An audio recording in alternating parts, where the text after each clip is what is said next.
Semana más del Poder de la Enseñanza. Soy Omar, muchas gracias por acompañarme. El día de hoy es un placer para mí estar con ustedes a través de las escrituras. Como cada semana se lo repito, el objetivo no solamente es brindar información, sino poder también brindarles alternativas para que puedan enseñar ese conocimiento a los demás. Esto es reiterativo, repetitivo.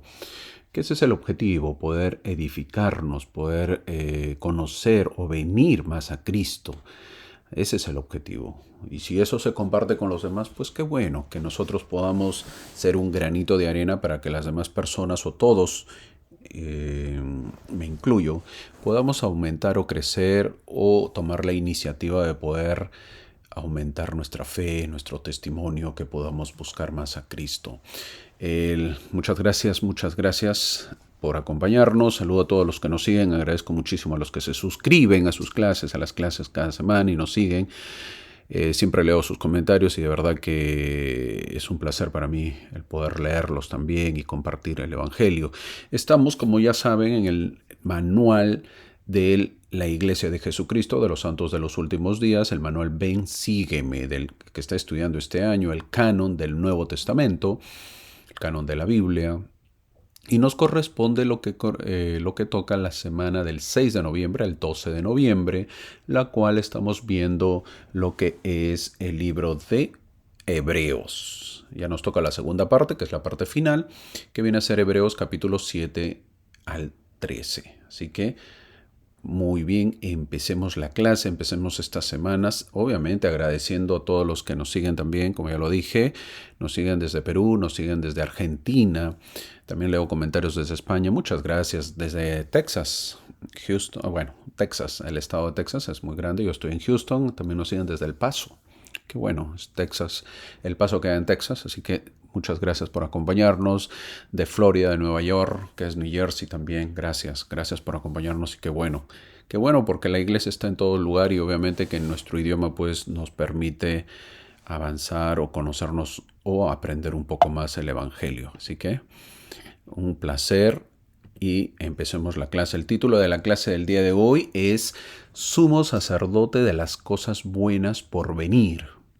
Ese es el título de la clase y ahí vemos una imagen de cómo es el sacerdocio, se confiere el sacerdocio a un jovencito, de repente le están dando también una bendición, pero así actúa el sacerdocio. Este capítulo es el título de la clase está basado en Hebreos capítulo 9, versículo 11, que dice, pero Cristo, habiendo llegado a ser sumo sacerdote de las cosas buenas por venir, por el más amplio y más perfecto tabernáculo, no hecho por manos, a saber, no de esta creación. Fin del versículo. Hablaremos el día de hoy un poco del sacerdocio y de cómo Cristo es el sumo sacerdote. Así que eso estará en la clase el día de hoy. Obviamente hacemos un break como lo estamos haciendo todas las semanas últimas por estas cuestiones que pasan en el mundo. Y obviamente no nos es ajeno, no debe ser ajeno para nosotros, sobre todo que conocemos un poco la doctrina y está inmiscuido, y más aún este año que estamos estudiando el Nuevo Testamento, inmiscuido lo que es Jerusalén, Israel o Palestina. El tema de poder hablar es conocer un poquito más de repente si no conocemos o no estamos familiarizados, ya que siempre es la pregunta. Y es por eso que el tema de estas pequeñísimas clases que hablo acerca de la guerra que ocurre en estos momentos. ¿Estamos a favor o debemos estar a favor de Israel o de Palestina? Sabiendo que ambos son rivales, ¿no? Ambos están la pelea o la guerra entre ambas naciones o estados o pueblos. La semana pasada hablamos de cómo el pueblo de Israel siempre ha sido destruido y movido a diferentes lugares. Pasa el tiempo y los judíos que vivían en Europa empiezan a aumentar y viven en Alemania y nos quedamos más o menos. Muchos sabemos que sufren con la Primera y Segunda Guerra Mundial, muchísimos fueron asesinados y huyeron, pero acá surge la pregunta, ¿a dónde van a huir si no tienen un lugar, no tienen un destino, un país? Si es primera vez que nos escuchas, por si acaso, esto lo estoy haciendo ya hace 3 o 4 clases atrás, así que es una continuación, así que si te has perdido, Te invito a que puedas ver la clase anterior y así sucesivamente para que puedas más o menos entenderlo en qué parte nos hemos quedado de lo que estamos hablando con respecto a la guerra entre Israel y Palestina. Continuamos. Lo que ahora es Israel, tal como vemos en la imagen, es todo lo que podemos ver de verde o de naranja, ahorita lo voy a explicar. Lo que ahora es Israel estaba ocupada en ese tiempo por los palestinos que han vivido por muchos años. Poco a poco los judíos que estaban en Europa se van yendo a Palestina porque todavía no existía Israel y van comprando terrenos. Los israelitas son conocidos obviamente por sus negocios, por la avaricia que ellos tienen. Se les conoce, no digo que lo sean, por lo comerciantes que son y por obviamente lo tacaños que son, ¿verdad? Muy dados a los negocios. ¿Será cierto o no? No me consta. No tengo muchos, creo que sí puede ser, tendría uno o dos conocidos israelitas. No tengo muchos conocidos, así que no puedo hablar de ellos. Pero ellos van comprando terrenos al llegar, al comienzo no es ningún problema, cuando una persona llega a un lugar y compra un terreno, no lo es, nadie le toma en cuenta, pero ¿por qué? Porque son muy pocos, pero poco a poco van creciendo y aumentando. ¿Y se acuerdan? Esto hace recordar cómo los judíos cuando llegaron a Egipto, cuando salen de justamente de Israel o de Palestina o de Canaán, ellos emigran a Egipto porque estaban en hambruna y ellos llegaron un poquito, ¿verdad? De la mano de José.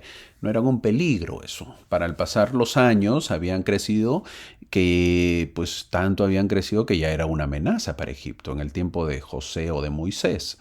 Empezaron con José y obviamente pasaron unos años, como 400 años, y obviamente en el tiempo de Moisés ya eran un peligro porque ya eran millones.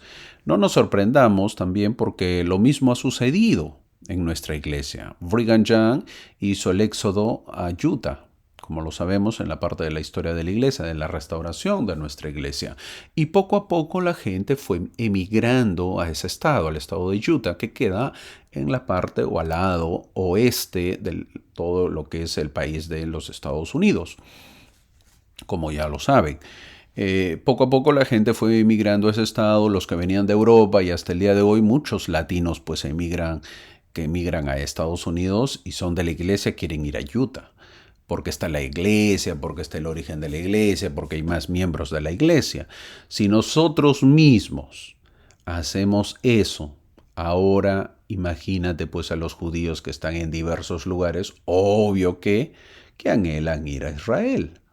Eso es normal, eso aplica para todos, ¿verdad? No podemos decir, ¿y por qué tanto quieres Israel si nosotros mismos queremos ir a vivir a Utah? Y no lo podemos mentir, ¿no? Hay muchísimos latinos que quisieran, los que quieren venir a Estados Unidos, ¿verdad?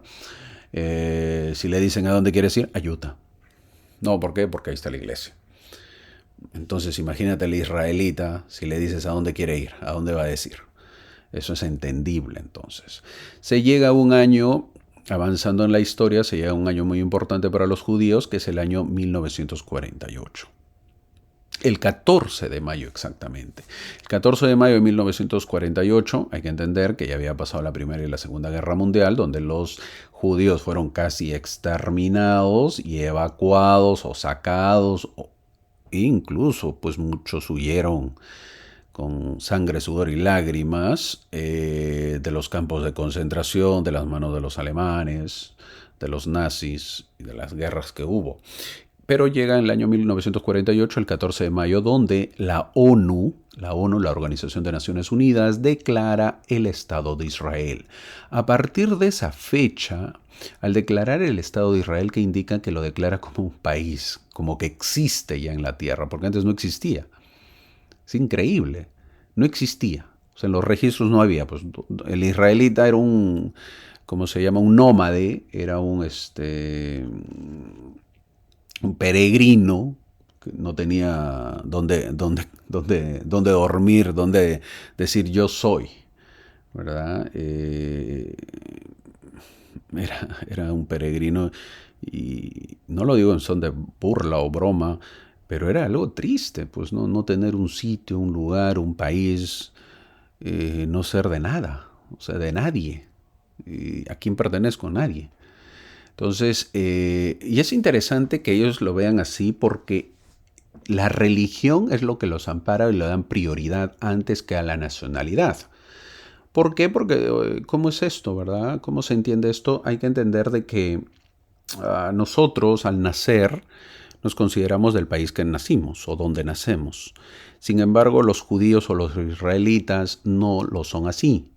Hay muchos judíos o israelitas que nacían en Alemania, pero ellos no se consideraban alemanes, no se consideraban de ese lugar, ellos se consideraban judíos o se consideraban israelitas y le daban prioridad antes que a la nacionalidad, le daban prioridad a la religión, a su cultura, antes que a la nacionalidad. Ellos no decían, yo soy un alemán, no.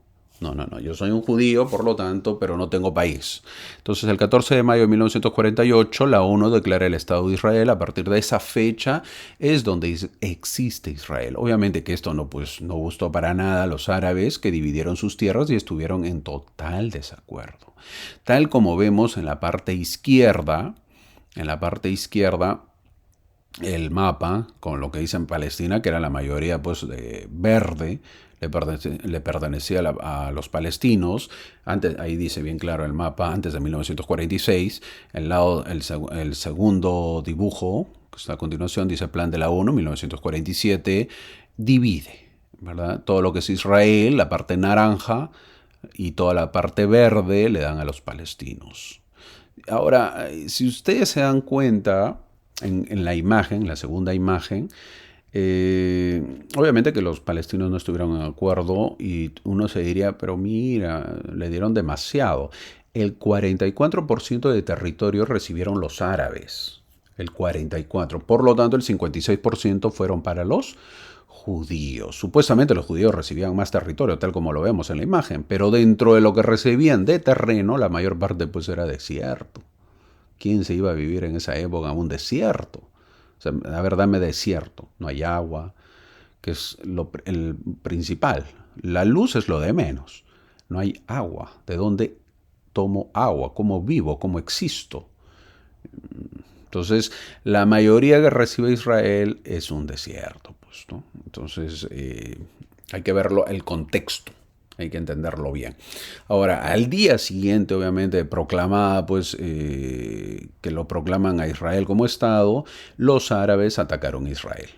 Al día siguiente. Una guerra que duró 15 meses y de las cuales, pues, ganó Israel. Eso es lo curioso. 15 meses y les gana Israel. Y su territorio, pues, empezó a crecer. Obviamente, ¿no? Ganas la guerra. ¿Qué sucede al ganador de guerra? Pues se queda con lo que conquista. Lo que ellos recibieron con la ONU fue aumentado por la guerra, tal como vemos en la imagen número 3, de izquierda a derecha, ¿no? Ya lo vemos a naranja, mucho más grande, obviamente, que el verde, mucho más grande. Ahora, siempre ha habido guerras y siempre las ha ganado Israel, ¿no? Una de ellas se dio en el año 67, en 1967, conocida como la Guerra de los 6 días. Si sabes un poco de historia, debes haberlo escuchado. Y si no, pues te estás enterando ahorita.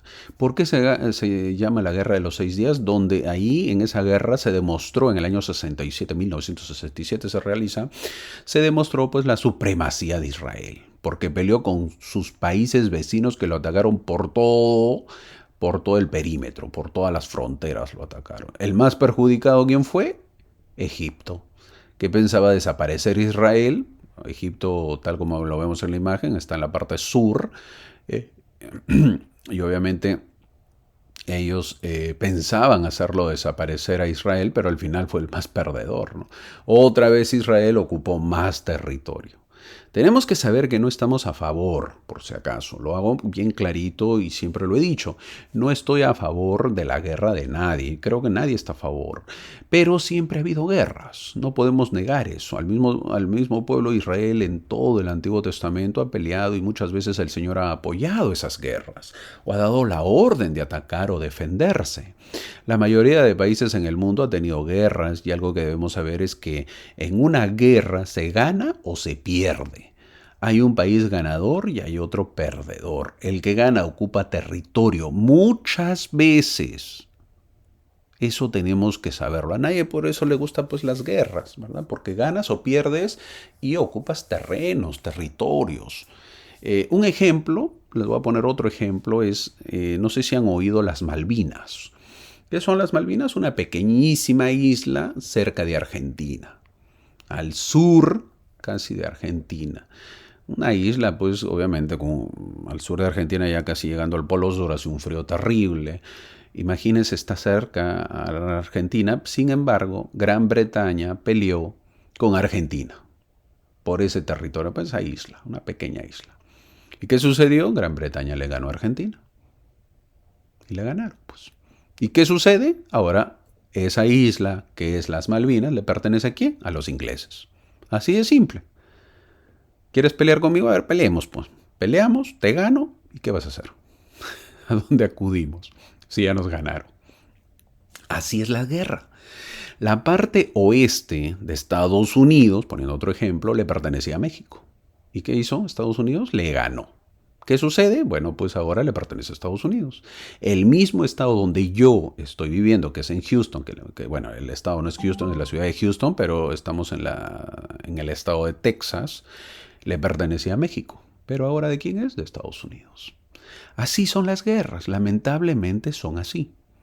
Ahora, ¿por qué digo esto? Porque cuando eres pobre, no puedes ir peleándote con el rico o con el que tiene más. Hay que tener un sentido común. Si en tu vecindario hay un rico y la mayoría son pobres, llévate bien con el rico. No te pelees con él. Hagamos acuerdos, dialoguemos. No digo que aceptes todo lo que el rico diga, sino llevarse bien. Es lo mejor. Mientras te llevas bien, lo que puedes hacer es ser rico. Tú debes ser rico. Para que cuando seas rico ya puedas discutir de igual a igual con el rico, pero no lo hagas pues cuando eres pobre, ¿no? Porque tienes la de perder. Ahora, llegamos a la época actual, volviendo al tema, mira la diapositiva y ves cómo ha cambiado pues el Estado de Israel, cómo ha crecido, ¿no? Ahí tal como dice la imagen 4, que es en 2010. Así está ahora. Casi la mayoría le pertenece a Israel. La guerra que ahora vive Israel ha empezado justo cuando los judíos, ahora entrando a la guerra de ahora, lo que se vive, empezó justo cuando los judíos celebraban la fiesta de Sukkot. ¿Qué es eso? La fiesta de las cabañas o los tabernáculos. Es una fiesta muy importante que celebran los israelitas.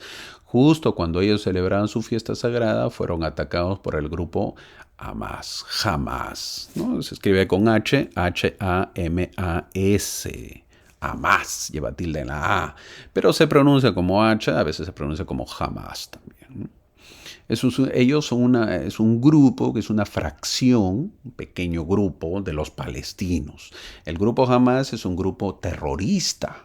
No son todos los palestinos, por si acaso, eso tenemos que saberlo. Ellos son palestinos, pero son los terroristas de los palestinos. Los palestinos no son así, ellos son unos radicales, pues.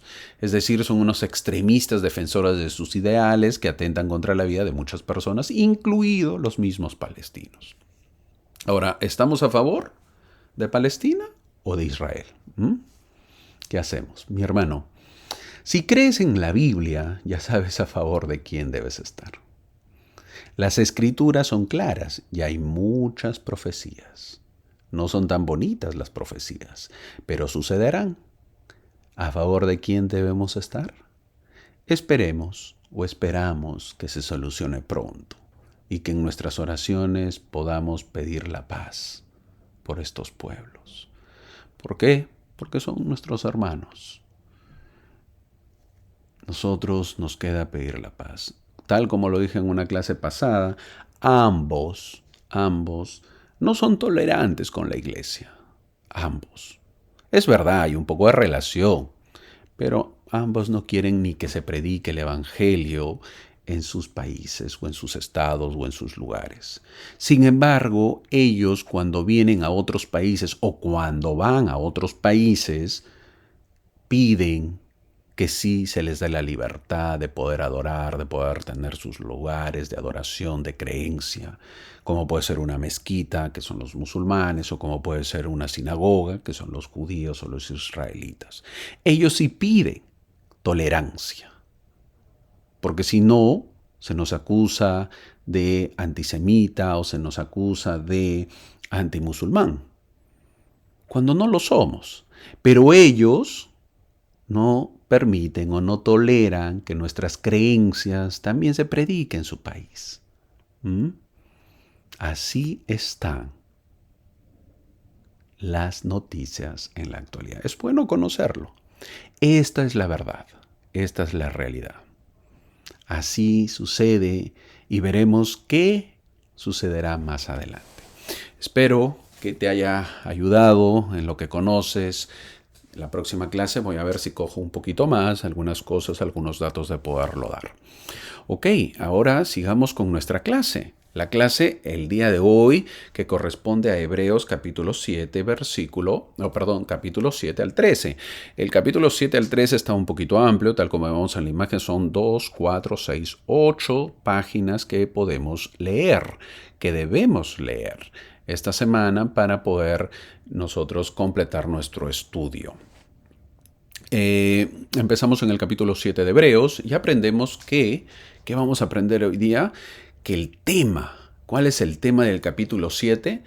El tema del capítulo 7, la cual lo encontramos en Hebreos, es Jesucristo es el mediador del nuevo convenio. Jesucristo es el tema. El tema es Jesucristo del capítulo 7. No olvidemos que el Antiguo Testamento registra ceremonias y ordenanzas que funcionaron como símbolos y semejanzas o que simbolizaron o presagiaron al Salvador y a su expiación. Eso es el propósito del Antiguo Testamento. El propósito del Antiguo Testamento es los símbolos, las semejanzas. ¿Por qué? Porque iban a presagiar que iba a venir el Salvador, iba a suceder la expiación. Hay muchos conceptos informativos sobre el sacerdocio en este capítulo, ¿como cuáles? A ver, los primeros versículos habla de Melquisedec. Melquisedec era el líder justo de un grupo de personas que se ganó una reputación de paz y estabilidad. Melquisedec era a la vez rey y sacerdote, dice el versículo 1. Ahora, en este sentido, eso es lo que dice el versículo 1, lo vamos a leer un poquito. Porque este Melquisedec, rey de Salem, sacerdote del Dios Altísimo, que salió a recibir a Abraham, que volvía de la derrota de los reyes, y le bendijo. Fin del versículo 1. En este sentido, Melquisedec es un tipo de Cristo, que también fue rey y sacerdote. Ser rey y sacerdote es la consecuencia natural de ejercer la plenitud del sacerdocio de Melquisedec. Y todos los poseedores de ese sacerdocio reciben la promesa de que algún día serán reyes y sacerdotes para el Dios Altísimo. Para la audiencia de Pablo, porque Pablo es el que está escribiendo esta carta, la audiencia de Pablo, ¿quiénes son? Los hebreos. Por eso se llama la carta a los hebreos, es decir, los judíos. Abraham es el pináculo, ¿verdad? Para los judíos, Abraham es el pináculo, la cima, el que está arriba, el más alto, la cima de la historia religiosa, tal como ya lo hemos mencionado. Él, Abraham, es el padre de toda justicia cuya supremacía es indiscutible. Él, que es Abraham, sin embargo, Pablo está demostrando que Melquisedec era incluso mayor que Abraham. Era mucho mayor que Abraham. Ahí lo que vemos, Melquisedec, rey de Salem, sacerdote del Dios Altísimo, que se está marcando en el versículo 1. Pero en el versículo 4 habla que Abraham era mayor incluso que Melquisedec era mayor que Abraham. Dice el versículo 4, considerad pues cuán grande fue este, se refiere a Melquisedec, al que aún Abraham, el patriarca, dio diezmos del botín. Qué interesante, ¿verdad? Dio diezmos. Esto debe haberles dolido a los judíos. ¿Cómo puede ser posible que Melquisedec fue más grande que Abraham, que su padre Abraham? Bueno, pues Pablo lo dice. También demuestra que el sacerdocio de Melquisedec era superior a la tradición levítica. La mente judía se resistirá a estas ideas, especialmente porque el registro bíblico de Melquisedec es muy escaso. No hay mucha información. Estos judíos cristianos estarían muy interesados en Jesús como sumo sacerdote, pero tendrían una objeción intelectual. Esto es porque Jesús no venía de una tribu sacerdotal. ¿Cuál era la tribu sacerdotal? La tribu de Leví. no venía de la familia sacerdotal. ¿Cuál era la familia sacerdotal? La familia de Aarón. Pablo declaró así que el sacerdocio de Melquisedec estaba por encima del sacerdocio levítico y que Cristo ejerció los poderes y la autoridad del sacerdocio de Melquisedec, que la perfección no venía por el sacerdocio levítico, sino que a través del sacerdocio de Melquisedec. Entonces nos acercamos más a Dios con el poder de la vida sin fin, como dice el versículo 5. Así dice el versículo 5. Y ciertamente los de entre los hijos de Leví reciben el sacerdocio, tienen mandamiento de recibir del pueblo los diezmos según la ley, a saber, de sus hermanos, aunque estos también hayan salido de los lomos de Abraham. Eso dice el versículo 5. Entonces, tal como vemos en la parte que he puesto ahí, en la parte azul, que está en la diapositiva, dice capítulo 7 de Hebreos, que vemos los versículos del 11 al 12, los versículos del 13 al 15, del 16 al 17, del 20 al 21. Habla acerca de que la perfección viene a través del sacerdocio de Melquisedec, que habla de los versículos del 11 al 12. El sacerdocio de Melquisedec no está restringido a un linaje, hablan de los versículos del 13 al 15. El sacerdocio es eterno, los versículos del 16 al 17. El sacerdocio se recibe con juramento y pacto, que habla del versículo 20 y 21. La función del sacerdocio es Cristo continúa eternamente, que habla de los versículos 27 al 28. Ahora, esto hay que entenderlo porque bajo la ley de Moisés, Dios ordenó específicamente que solo aquellos de la familia de Aarón podían recibir o servir en el altar del sacrificio. ¿Dónde dice eso? En el versículo 13. El versículo 13 que se está pintando en este momento dice: porque aquel de quien se dice esto es de otra tribu, de la cual nadie ofició en el altar. El versículo 14 dice ¿de qué tribu es Jesús? Jesús no pertenece a la tribu de Leví ni a la familia de Aarón. Entonces, ¿cómo tenía el sacerdocio? Era la pregunta que se hacían los judíos. ¿Cómo puede ser que él tenga el sacerdocio si no pertenece a la tribu de Leví ni pertenece a la familia de Aarón? ¿Cómo? Veamos a qué tribu pertenecía Jesús. El versículo 14 dice que ¿de qué tribu es Jesús? Versículo 14. Porque es evidente que nuestro Señor nació de la tribu de Judá, sobre cuya tribu nada habló Moisés tocante al sacerdocio. ¿De qué tribu es? De la tribu de Judá. Es por eso que a Jesús se le conoce como León de Judá muchas veces también. De acuerdo con el sacerdocio de Aarón y la ley de Moisés, Jesús nunca podía ser un sacerdote, sin saber que Jesús era el sumo sacerdote que estaría encima de este sacerdocio menor. Pablo sigue explicando del sacerdocio mayor y da una diferencia, ya que el sacerdocio levítico era por un tiempo el servicio. En cambio, en el versículo 17 le dice algo. ¿Qué dice? Vamos a verlo, lo que dice el versículo 17. Pues se da testimonio de él: tú eres sacerdote para siempre, según el orden de Melquisedec. Tú eres sacerdote para siempre. Es Dios quien hace el juramento, no el poseedor del sacerdocio. Esto es el juramento del sacerdocio. Tenemos que saber que la ley mosaica es una ley preparatoria. No siempre fue así, pero así sucedió. ¿Y cuándo fue esto? Recordemos cuando Moisés estaba en el monte de Sinaí recibiendo los mandamientos, ¿se acuerdan? En las tablas de piedra, y luego bajó, vio a su pueblo que estaba adorando un becerro de oro. ¿Recuerdan? Porque mucho demoraba Moisés. ¿Y qué hizo Moisés? ¿Por qué estaban adorando un becerro de oro? Porque mucho demoraba Moisés. Entonces, al bajar Moisés con las tablas de oro, él obviamente con las tablas que traía del monte, obviamente al ver que el pueblo estaba adorando un becerro, ¿qué hizo Moisés? Rompió las tablas. Los líderes dicen que ahí estaba la ley mayor, el sacerdocio mayor o de Melquisedec. Pero como Moisés las rompió al ver a su pueblo adorando un becerro, luego de ello, ¿qué sucedió? los israelitas se arrepintieron y celebraron la fiesta de Yom Kippur. Toma nota, esto es para que aprendas, esto te enseño aquí. No lo vas a encontrar en otro lado, mi amigo. ¿Qué fiesta, mi hermano? La fiesta de Yom, así como suena, Yom Kippur. ¿Y qué es eso, hermano? Usted está inventando. ¿De dónde está sacando eso? Bueno, pues te explico. La fiesta de Yom Kippur, Yom, Y-O-M más o menos se escribe, Yom Kippur, día significa el día del perdón o el día de la expiación. Esa es la fiesta de Yom Kippur. Esa fiesta tenían que celebrar por haber pecado el pueblo judío. Hasta que vino Cristo y ofrece el sacerdocio mayor o de Melquisedec. Y Pablo también lo enseña, pero los judíos no entienden y les cuesta recibirlo. Por cierto, la fiesta de Yom Kippur, porque debes estar poniendo a pensar, ¿de dónde está sacando este hermano? Está enseñando apostasía. No.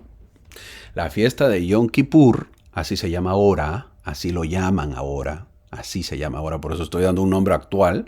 La iglesia no lo llama así porque no es nuestra fiesta, así lo llaman los judíos o los israelitas. Así, si lo buscas en la Biblia, no lo vas a encontrar, pues no, la fiesta de Yom Kippur. Pero sí vas a encontrar el día del perdón o el día de la expiación. ¿Dónde dice eso, hermano? Levítico capítulo 23, versículo 27. Hasta el día de hoy celebran los judíos el día del perdón o el día de Yom Kippur, una fiesta muy importante para el pueblo judío, el pueblo israelita. ¿Qué se celebra? Obviamente celebran lo que ya mencioné, el día del perdón o de la expiación. Piden perdón. ¿Y por qué fue eso? Ya lo mencioné. Porque cuando Moisés baja del monte, vio al pueblo perdido adorando, obviamente rompe las tablas, se enoja con el pueblo y el pueblo pide perdón, reacciona, pide perdón, entonces se instituye en una fiesta de perdón, de pedir perdón, de la expiación. Eso es la fiesta de Yom Kippur, si lo llaman los judíos. Obviamente para nosotros no significa nada, ¿verdad? Pablo, volviendo al tema, Pablo nota otra diferencia significativa en el versículo 21. ¿Qué dice el versículo 21 que se está marcando? Dice, porque en verdad los otros, sin juramento, fueron hechos sacerdotes, pero éste, con el juramento del que le dijo, juró el Señor y no se arrepentirá. Tú eres sacerdote para siempre según el orden de Melquisedec. Fin del versículo 21. Pablo nota otra diferencia significativa en este versículo, que los sacerdotes del sacerdocio de Melquisedec reciben la promesa de Dios de que serán sacerdotes para siempre según el orden de Melquisedec. Así como lo escuchas. Los sacerdotes levitas no podían hacer esta afirmación, ya que fueron hechos sacerdotes sin juramento. Los levitas fueron sacerdotes sin juramento. Cuando hablamos del juramento y convenio del sacerdocio, a menudo pensamos en doctrina y convenios, tal como aparece en la parte superior, sección 84, versículo 33 al 43. Ahí, cuando hablan de sacerdocio, un sacerdote de la Iglesia de Jesucristo de los Santos de los Últimos Días, inmediatamente piensa, sección 84, los versículos del 33 al 43, porque ahí habla del sacerdocio. Sin embargo, Doctrina y Convenios 84 trata principalmente del pacto del sacerdocio. Eso es lo que tenemos que saber, es el pacto del sacerdocio. El juramento del sacerdocio se encuentra en Hebreos capítulo 7. Eso es lo que tenemos que saber bien clarito. En el capítulo 8 de Hebreos, entramos al siguiente capítulo, los romanos testificaron que Cristo estaba a la diestra de Dios, diestra es a la derecha de Dios, haciendo intercesión por nosotros. Y Hebreos desarrolla la expiación con la misma imagen del Señor a la derecha del trono de la majestad en los cielos. Veamos lo que dice el versículo 1, capítulo 8, versículo, obviamente el versículo 1. A ver qué dice el versículo 1. Estoy que lo trato de leer. ¿Qué dice? Ahora, bien, el punto principal de lo que venimos diciendo es que tenemos tal sumo sacerdote que se sentó a la diestra del trono de la majestad en los cielos. Fin del versículo 1. Aquí está Cristo el abogado. El abogado es literalmente el consejero del Padre, quien desde su comprensión personal pide misericordia para los mortales. El peticionario no la pide simplemente suplicando, sino porque puede certificar con valentía que ha pagado el precio del pecado. Cristo es un abogado eficaz porque satisfizo la justicia y con dolor tembloroso sufrió estas cosas por todos, para que no sufrieran si se arrepentían. En el versículo 8 de Hebreos habla acerca de haré un nuevo pacto con la casa de Israel, dice el versículo 8. ¿Cuál es ese pacto? Porque reprendiéndolos dice, aquí vienen días, dice el Señor, en que estableceré con la casa de Israel y con la casa de Judá un nuevo convenio. Este nuevo pacto se menciona con frecuencia en las escrituras antiguas y modernas. Jeremías profetizó un nuevo pacto con la casa de Israel. Un nuevo pacto, así como lo escuchas, en Jeremías capítulo 31, versículo 31. Que dice, he aquí que vienen días, dice Jehová, en los cuales haré nuevo pacto con la casa de Israel y con la casa de Judá. El Nuevo Testamento enseña que Cristo fue el mediador de un mejor pacto. El profeta José Smith declaró que este pacto no entró en vigor en el momento del ministerio terrenal de Cristo, porque Israel lo rechazó, no lo aceptó a Cristo. En una revelación dada el mismo mes en que se organizó la iglesia restaurada, ¿cuándo se organizó la iglesia? No lo olvidemos, abril de 1830. Día exacto, 6 de abril de 1830. Eso tenemos que recordarlo siempre. Ese mismo mes, en el mes que se restaura la iglesia, el profeta José Smith dice que el Señor declaró, os digo que he hecho abrogar es anular, todos los convenios antiguos con respecto a esto. Y este es un convenio nuevo y sempiterno, el mismo que fue dado desde el principio. Doctrina y Convenios, sección 22, versículo 21. Dice eso. Estoy leyendo lo que dice eso. Fin del versículo. Con la restauración, entonces, de la iglesia se hizo el nuevo pacto. Ahora, avanzando, llegamos al versículo 10, donde habla de pondré mis leyes en su mente y las escribiré en sus corazones. Eso dice el versículo 10. Por lo cual, este es el convenio que haré con la casa de Israel. Después de aquellos días, dice el Señor, pondré mis leyes en la mente de ellos, y sobre su corazón las escribiré, y yo seré su Dios, y ellos serán mi pueblo. Versículo 10. ¿Alguna vez has estado en el templo y te has preguntado, ¿por qué escucho lo mismo una y otra vez? A veces vas a la iglesia y te preguntas, ¿por qué es lo mismo? ¿Otro domingo más que escucho lo mismo? Sabemos que aprendemos con repetición, pero algo más está sucediendo. Cuando estés en el templo, pregúntate si Dios no está poniendo sus leyes en tu mente. Cuando vayas a la iglesia y veas que es repetitivo, pregúntate, ¿no está Él escribiendo su ley en mi corazón? No podemos escribir las ceremonias del templo, pero el mismo dedo que escribió la ley de Moisés en tablas de piedra puede escribir la ley en nuestra mente y corazón en la casa del Señor. ¿Sabías que el profeta es uno de los más longevos en la iglesia? Toda su vida activo. ¿Te imaginas lo repetitivo? ¿Le puede parecer las reuniones dominicales? ¿Cuán repetitivo le puede parecer? Las reuniones de conferencia, las reuniones en el templo. Pero aún asiste. Eso es un gran ejemplo. Nosotros llegamos al capítulo 9. El capítulo 9 de Hebreos. Los primeros versículos habla del tabernáculo de Moisés y del templo. Porque estaba construido de la misma manera. Veamos la imagen. Había 3 divisiones, tal como vemos en la imagen. Principales, 3 divisiones principales. Vamos a recordarlo porque esto ya lo vimos el año pasado en el Antiguo Testamento. Había 3 divisiones principales en el tabernáculo de Moisés y el templo. El primero era un patio exterior, tal como sale la imagen o el círculo redondo. era el patio exterior, que contenía el altar del sacrificio y la fuente grande para lavar las ordenanzas. Aquí es donde los levitas realizaban la mayor parte del sacrificio de animales mencionado en la ley mosaica. Esta zona representaba el reino celestial, porque todo es simbolismo. La segunda división se llamó lugar santo. Tanto el lugar santo como el lugar santísimo estaban contenidos en un recinto dentro del patio. Las dos habitaciones estaban separadas por un elaborado y grande velo doble. El lugar santo era una habitación que contenía el altar del incienso, la mesa de los panes de la proposición y el candelero de oro. Eso era lo que es el lugar santo. Pablo se refiere a esta habitación como el primer tabernáculo. Así lo dicen los versículos 2 y los versículos 6. Realizar ordenanzas en esta sala era común, pero todavía se consideraba un privilegio. Esta era la habitación a la que entró Zacarías. ¿Se acuerdan? Zacarías, el papá de ¿quién? De Juan el Bautista. Cuando le tocó a él tocar y quemar incienso cuando entró en el templo del Señor. Eso donde lo vemos en Lucas capítulo 1, versículo 9, si quieres recordarlo.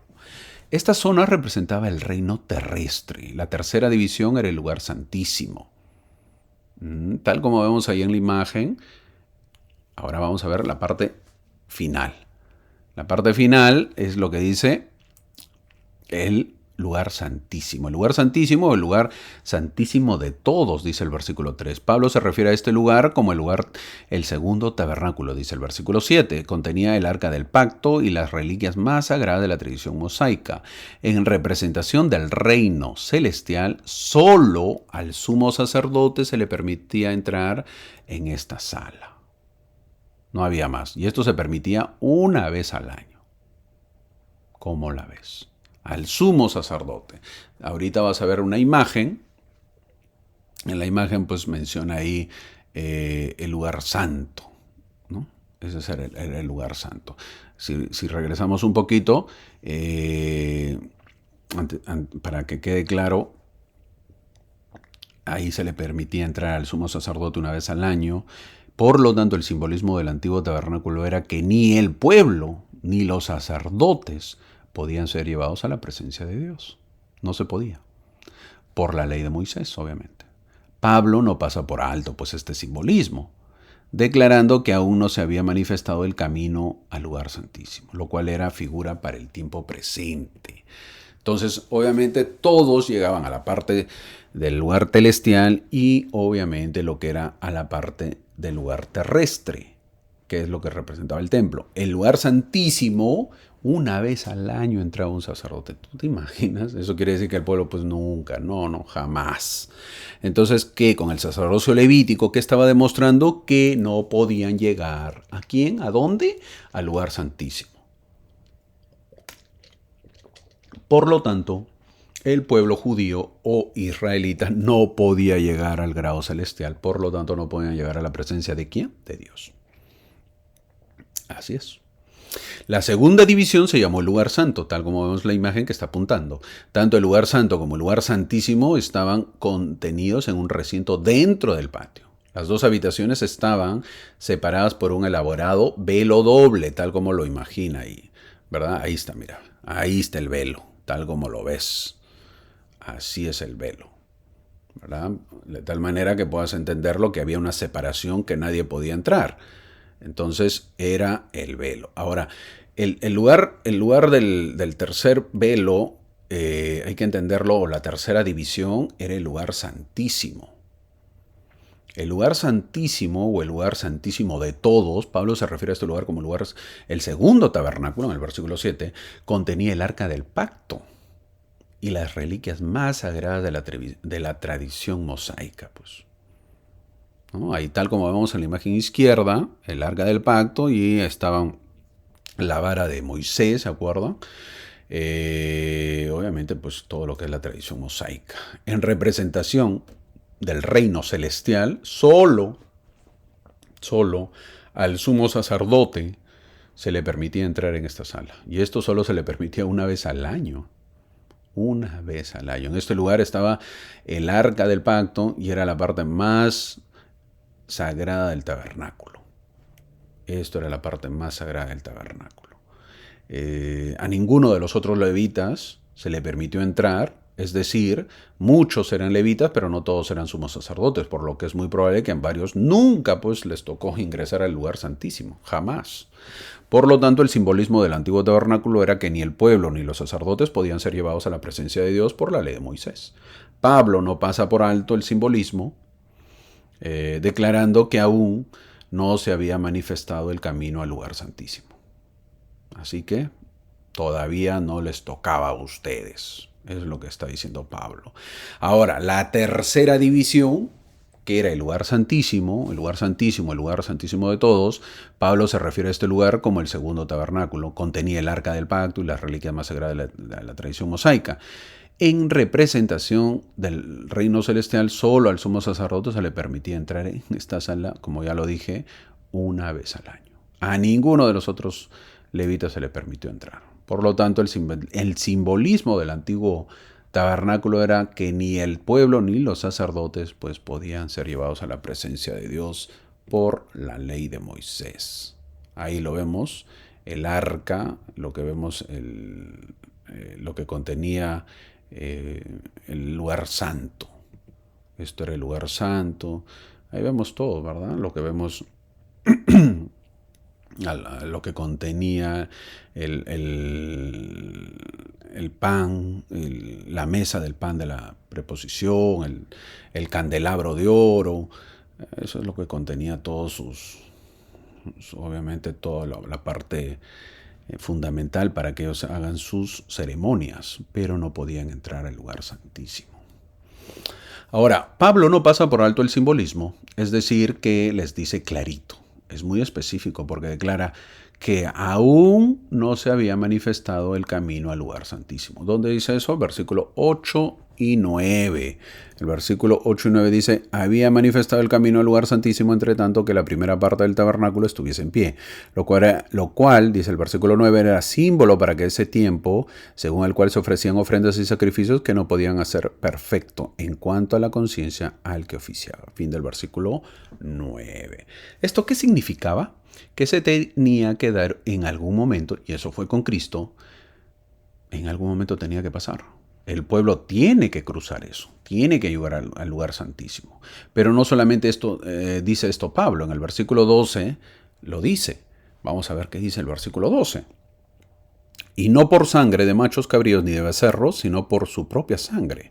Entró una vez y para siempre en el lugar santísimo, habiendo obtenido eterna redención, dice. Una vez al año un sumo sacerdote entraba en el lugar santísimo. Simbólicamente solo se le permitía entrar una vez al año porque solo se necesitaría un sacrificio del gran sumo sacerdote para atravesar la barrera infranqueable. ¿Cuál era? El velo del templo. Porque solamente una sola vez hizo ese sacrificio Jesús. El sacerdocio arónico no tenía el poder de llevar a los hijos de Israel a la presencia de Dios. Esto debe quedar claro.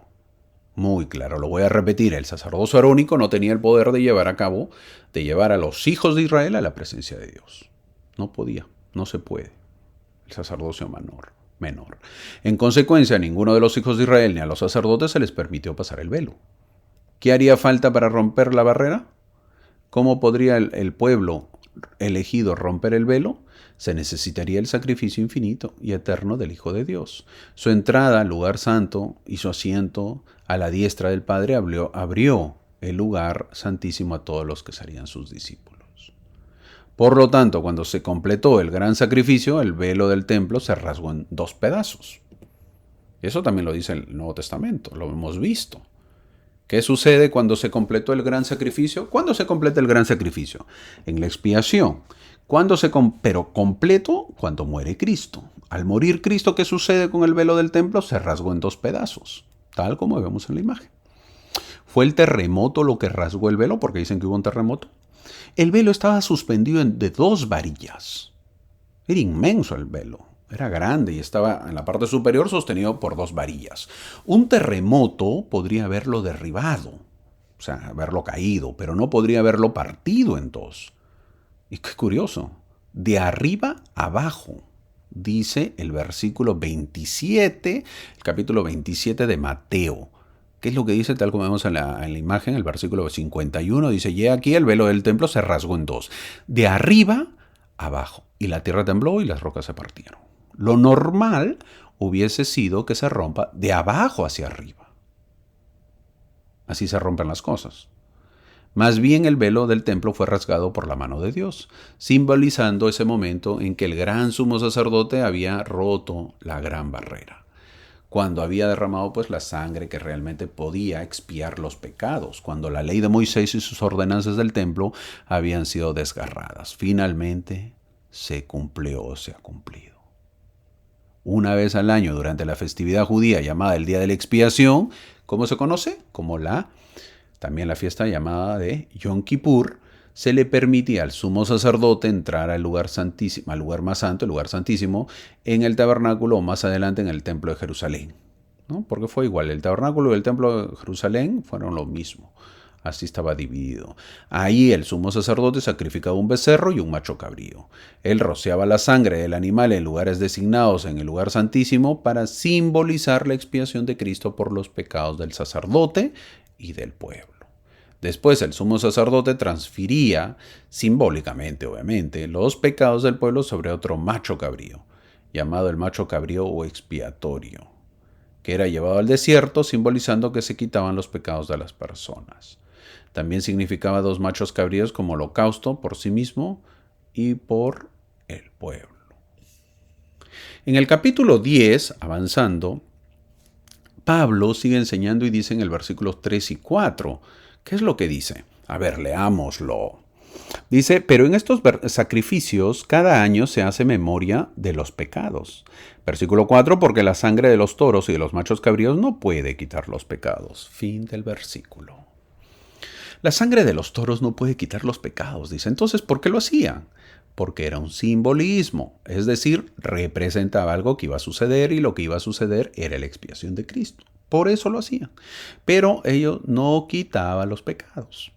Debemos saber que no fue la sangre de los animales lo que los salvó, sino que lo que representaba la sangre. ¿Y qué representaba? La preciosa sangre de Cristo, que era derramada en el meridiano de los tiempos. Si el pueblo traía su ofrenda con el espíritu recto, estoy hablando del pueblo judío, el pueblo de Israel, traía su ofrenda con el espíritu recto, lo presentaba a los sacerdotes y se arrepentía completamente de su transgresión, entonces seguía el perdón de los pecados.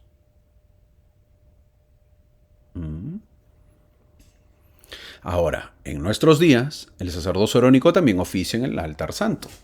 ¿Sí o no? Claro que sí. Vamos a la iglesia, presentamos nuestra ofrenda. ¿Cuál? Un corazón quebrantado, un espíritu contrito. Y el sacerdote oficia en nuestro nombre. ¿Estoy hablando de qué? De la Santa Cena. Eso es lo que se hace en la iglesia. No es el pan y el agua lo que nos salva, sino más bien lo que el pan y el agua representan. Si podemos asistir a la reunión sacramental con un corazón quebrantado y un espíritu contrito, lo que significa que estamos arrepentidos y deseosos de deshacernos de nuestros pecados, y nosotros ahí centramos nuestros pensamientos y sentimientos en la ofrenda expiatoria de Cristo, nuestro Salvador, y hacemos convenio una vez más de guardar los mandamientos del Señor y suplicar su fortaleza y bondad que nos permita hacerlo, entonces se produce ¿qué? La curación y la limpieza. Es como si pudiéramos disfrutar de un rebautismo cada domingo. La participación de la Iglesia de la Santa Cena es una ocasión para la meditación, la introspección, el autoanálisis, la renovación del convenio. Es una razón importante para asistir a la reunión sacramental. Es por eso la importancia de asistir los domingos para renovar los convenios. Es vital. Tenemos que asistir por eso. Bueno, ya sabemos entonces la doctrina, pero lo importante es qué debemos hacer para entrar en el reino celestial. Veamos los versículos 22 y 23 para ver qué es lo que nos importa. Versículo 22. Acerquémonos con corazón sincero, en plena certidumbre de fe, purificados los corazones de una mala conciencia y lavados los cuerpos con agua pura. Mantengamos firme la profesión de nuestra fe, sin vacilar, porque fiel es el que prometió. Nuestro deber es preparar nuestros corazones en la verdad, abandonar la iniquidad, limpiar nuestras almas poco a poco del mal, no dejarnos engañar por palabras seductoras y halagadoras o por engaños de hombres. Hermanito, pero tengo dudas. No te puedo decir que es normal, porque dependerá de la edad que tengas en la iglesia y de cómo hayas aprendido el Evangelio y de acuerdo a tu conocimiento también. Pero si tienes dudas, mi hermano, ya lo he dicho, no se trata de ver más videos de las clases, no se trata de leer todo el día las escrituras, no se trata de ver todas las conferencias. La respuesta la tenemos nosotros mismos. ¿Cuál es? Arrodíllate y ora, mi amigo. No hay otra solución para tus dudas. Pero mira lo que dice el versículo 23. El versículo 23 dice: mantengamos firme la profesión de nuestra fe sin vacilar, porque fiel es el que prometió.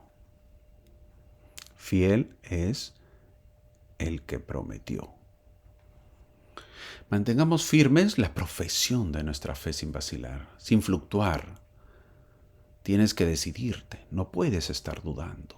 Cuando ingresé a la misión en el centro de capacitación, el primer día, les comento, el primer día me levanté a las 4 de la mañana para ir al baño y la luz del baño estaba prendida. Al ingresar, encontré un misionero sentado en el suelo, aprendiendo sus charlas. Hago un paréntesis, en ese tiempo nos teníamos que aprender las 6 charlas, eran de memoria. No te podías equivocar nada, así tenía que ser. Aprenderse las 6 charlas de memoria. ¿Por qué? Porque eso compartíamos con los investigadores.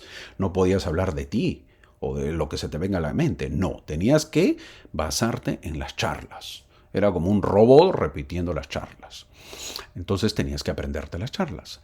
Este misionero estaba en la charla 5, número 5. Y se había puesto a la meta de aprenderse todas antes de ir al campo misional. Mientras yo dormía muy cómodamente y no sabía ni una, en ese momento se me cortó las ganas de ir al baño. Y me regresé a mi cama. Y me quedé pensando, este joven ha venido con deseos de trabajar en la obra. ¿Y yo? Les confieso, mis amigos, en ese momento me quedé pensando cómo un joven ya sabía 5 charlas y yo no sabía ni una. Hago aclaración que yo no sabía que se tenía que aprender las charlas. Recién me enteré allí. Ese mismo día, en las clases, conversando con los demás, me enteré que todos ya sabían la mayoría de las charlas, excepto yo. Yo estaba vacilando, como dice este versículo 23. Mantengamos firme la profesión de nuestra fe sin vacilar, porque fiel es el que prometió. Sin embargo, yo estaba vacilando. Así que tuve que ponerme la meta de aprenderme las charlas porque eso tenía que predicar. No quedaba otra. Enseñemos que nuestros jóvenes no vacilen con el Evangelio. Hace unos meses pregunté a una jovencita que asiste a seminarios cómo le va y me dijo que bien, que las clases son medias aburridas.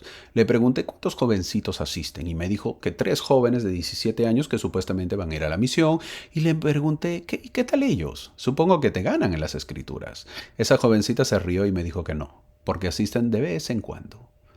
Yo me quedé pensando, pero si esos jóvenes irán dentro de poco a la misión y ahora están vacilando en las clases de seminario, si ahora vacilan en las escrituras, si ahora vacilan en su fe, ¿qué nos espera? No podemos hacer que nuestros jóvenes vacilen en la fe. No podemos hacer que nuestros hermanos en la iglesia vacilen en la fe. Los que vacilan son los que van de vez en cuando, los que asisten cuando pueden. Tenemos que mantenernos firmes en la profesión de nuestra fe. Mi hermano, ¿no crees que la iglesia es verdadera? Eso es lo que dicen los críticos, que nuestra iglesia no es verdadera. Entonces, ¿a qué iglesia te vas a unir? ¿O no te vas a unir a ninguna iglesia? ¿Qué dice el versículo 25? Versículo 25. No dejando de congregarnos, como algunos tienen por costumbre, sino exhortándonos, y tanto más, cuando veis que aquel día se acerca. Fin del versículo. Si no te vas a unir a ninguna iglesia, entonces ¿cómo aprenderás el Evangelio? ¿O crees que ya lo sabes todo? ¿Crees que no debes asistir a iglesias?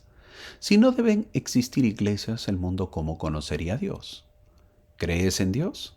Mira lo que nos dice Pablo en el versículo 35.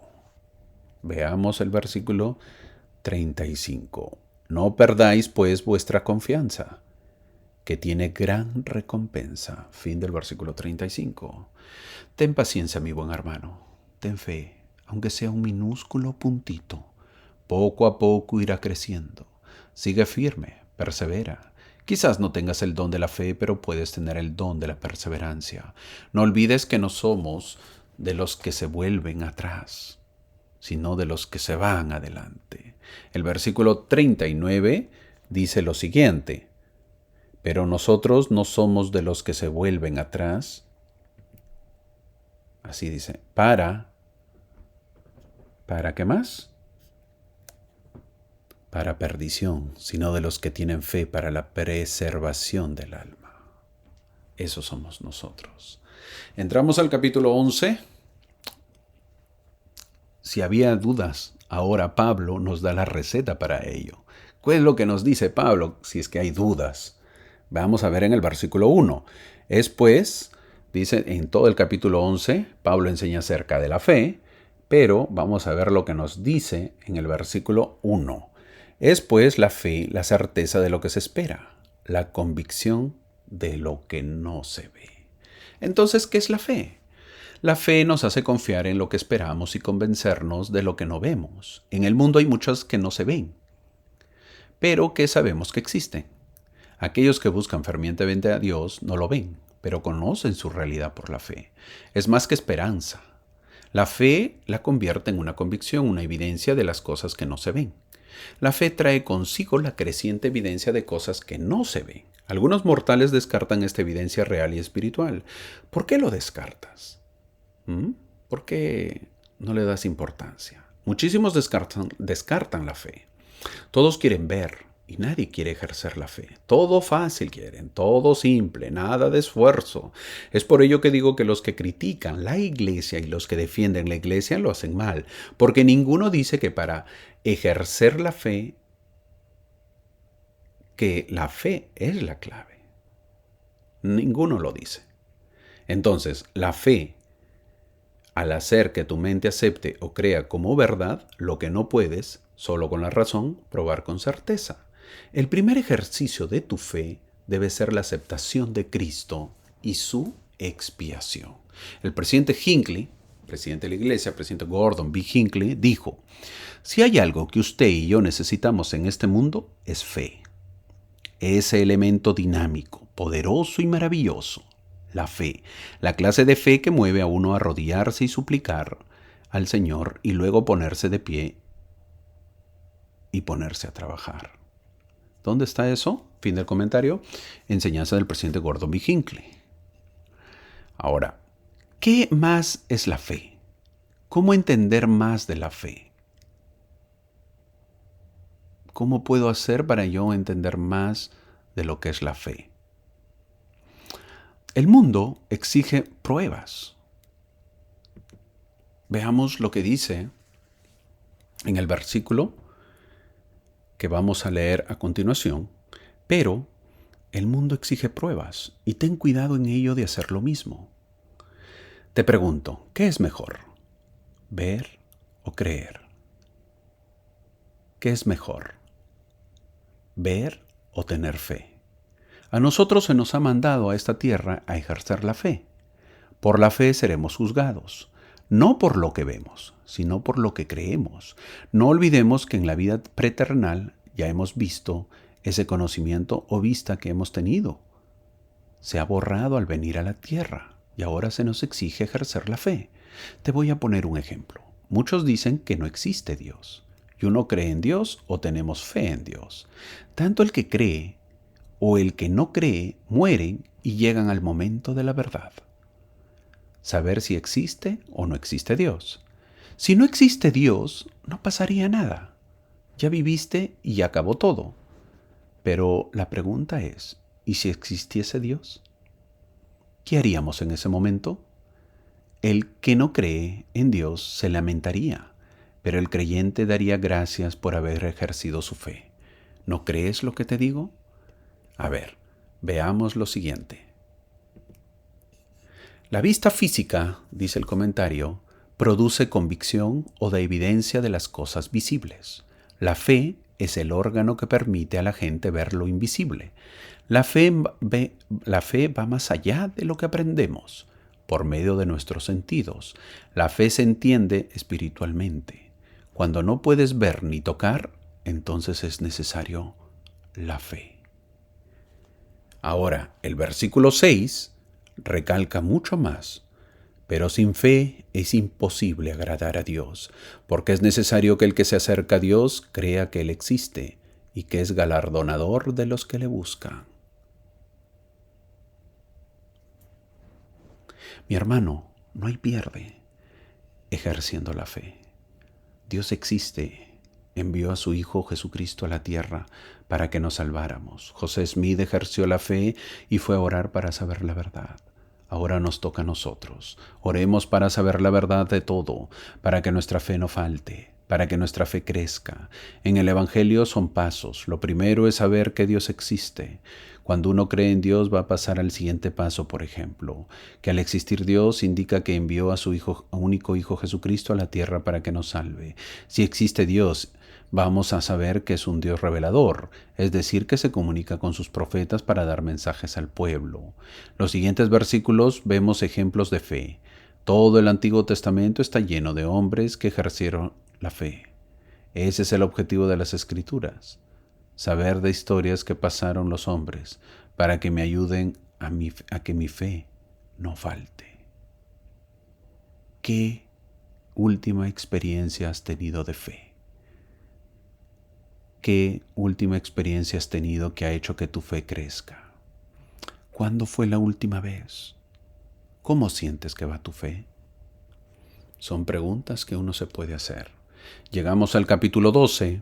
Pablo aconseja que al tener pasemos a otro tema, como es dejar a un lado todo peso y pecado que nos rodea y que tenemos que correr con paciencia la carrera. Así dice el versículo 1. A ver, leamos lo que dice el versículo 1. Por tanto, nosotros también, teniendo a nuestro alrededor tan gran nube de testigos, dejemos a un lado todo peso y pecado que nos rodea y corramos con paciencia la carrera que tenemos por delante. El objetivo de la imagen, o de la vida, es eso, tener fe y correr con paciencia la carrera. No desesperarse. No correr como si fuese la final de una carrera, sino tranquilamente. Tenemos que siempre avanzar, no es una carrera de velocidad, sino una carrera de perseverancia. Correr con paciencia es aceptar el tiempo de Dios y no estar preocupados en nuestro tiempo. Y esto no queda ahí, sino que cuando estemos avanzando, también el Señor nos disciplinará. Eso dicen los versículos 5 y 6. Nos va a disciplinar. ¿Qué es lo que dice? Leámoslo. Y habéis ya olvidado la exhortación que como a hijos se os dirige, diciendo, Hijo mío, no menospreciéis la disciplina del Señor, ni desmayéis cuando eres reprendido por Él, porque el Señor al que ama disciplina y azota a todo el que recibe como hijo. Con esto nos dice que nadie nos ha prometido que el ser cristiano y discípulo de Cristo en estos tiempos sería un hermoso festín en un parque. No, mi amigo. Van a haber sinsabores, amarguras, habrá dolor, tristeza, sacrificios, pérdidas, enfermedades. La vida está compuesta así.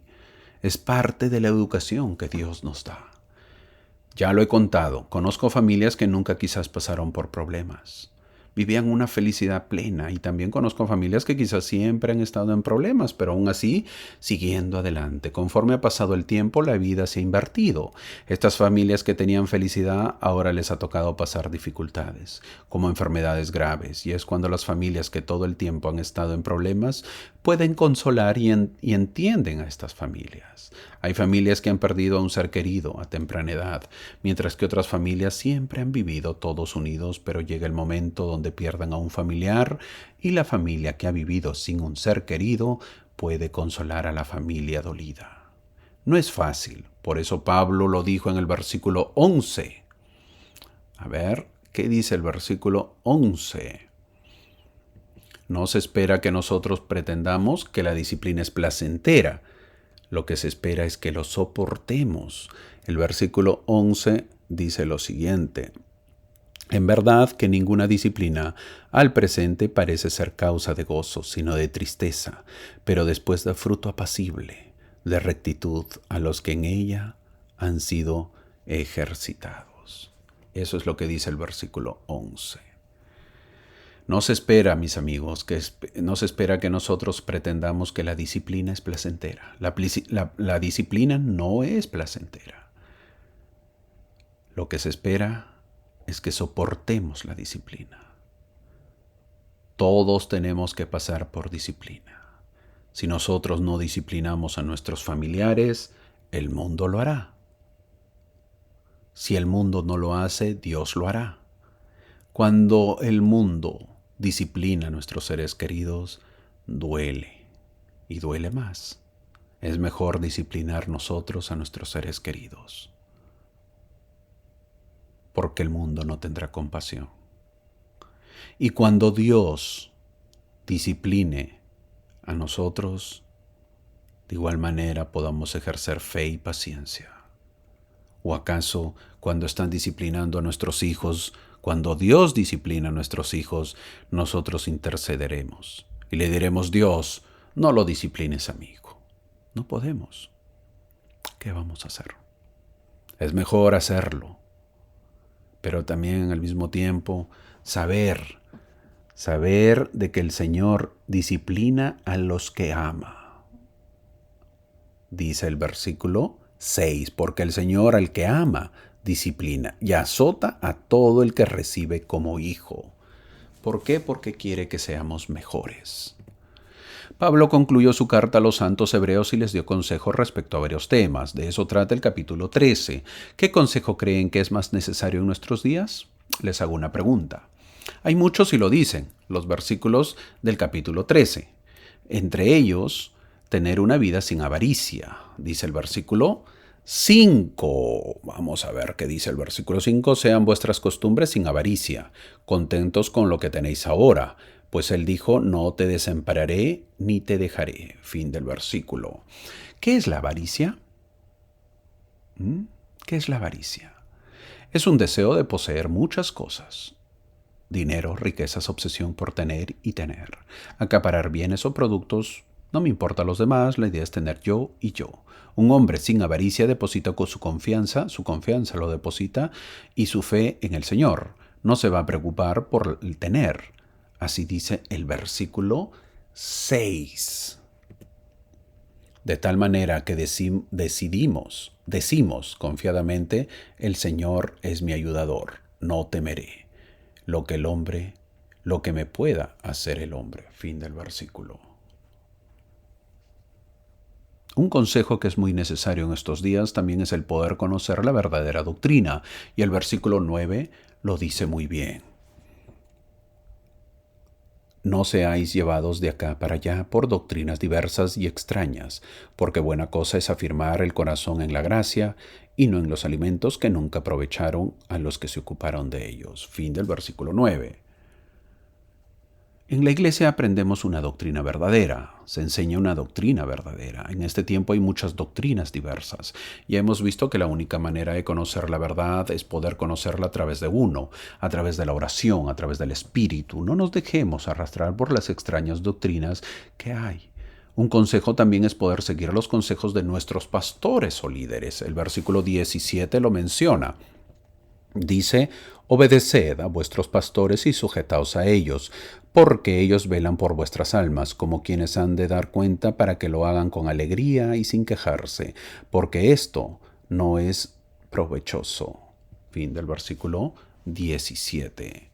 No olvidemos que someternos al liderazgo, consejo y dirección de aquellos que están sobre nosotros puede ponernos a prueba muchas veces, particularmente en vista de las imperfecciones que tienen los líderes. Mi hermano, si estás buscando un líder perfecto, déjame decirte que estás mal.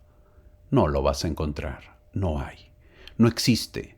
Quizás tu líder no tenga educación, quizás no hable bien, quizás no se vista bien, quizás no tenga trabajo, quizás no juegue bien. Esto me viene a la mente hablando de jugar bien. Hace años, cuando jugábamos fútbol en una actividad de barrios destaca, de pronto veíamos a un hermano que jugaba muy bruscamente y parecía que jugaba un mundial, pero que golpeaba fuertísimo. De pronto alguien preguntó, ¿quién es ese hermano? Y alguien dijo, es el obispo de tal barrio. E inmediatamente dijeron, ¿un obispo jugando así? Mi hermano, quizás la prueba sea apoyar a estos líderes. Tengamos paciencia. Y estos líderes que son nuestros, y quizás mañana nosotros mismos seamos los líderes. Y ten cuidado, que también nos verán así. Y así nos juzgarán. Tengamos paciencia con nuestros líderes y sometámonos a ellos, sometámonos a ellos. Sobre todo, como dice el versículo 17, obedeced a vuestros pastores y sujetaos a ellos, porque ellos velan por nuestras almas. Así terminamos llegamos al final de la clase del día de hoy. Mucho aprendizaje, hay muchos consejos que seguir. Creo que debemos decir, Pablo, gracias por darnos estas enseñanzas, grandes enseñanzas. Gracias por haber escrito estas epístolas que han pasado más de 2000 años, pero que siguen vigentes por sus grandes consejos. Aprender que el secreto de la vida no es tener lo que quieres, sino querer lo que tienes. Lo que tenemos, apreciemos y amemos. Hemos visto del sacerdocio de la fe, de cómo debemos tener fe. Es el tiempo para ejercer fe. Hay muchas distracciones, pero que nuestra fe no falte, no falle. Sigamos la carrera. Corramos la carrera con paciencia y perseverando hasta el fin. Tengamos paciencia, que Dios ve nuestra carrera. Si me acompañas en estas lecciones, déjame decirte que ya van casi 2 años que vas aprendiendo. Poquito a poquito vas aprendiendo. No hay prisa, mi amigo. Lo importante es aprender. Felicítate por eso. Te felicito yo también por eso. ¿Por qué? Porque vas aprendiendo poco a poco. No olvidemos que tenemos que orar para tomar buenas decisiones. Es mucho mejor que orar por las consecuencias de las malas decisiones. Una vez más te lo repito, tenemos que orar para tomar buenas decisiones, que es muchísimo mejor que orar por las consecuencias de las malas decisiones. Te felicito por seguir en esta carrera. Pronto terminará y pasaremos al otro lado. De nosotros depende si estamos avanzando. No te desanimes. Ten fe, ten paciencia y sigue avanzando. Te espero la próxima semana. Muchas gracias por acompañarme. Gracias por seguirme cada semana. Nos vemos en la próxima semana y que tengas una excelente semana. Gracias.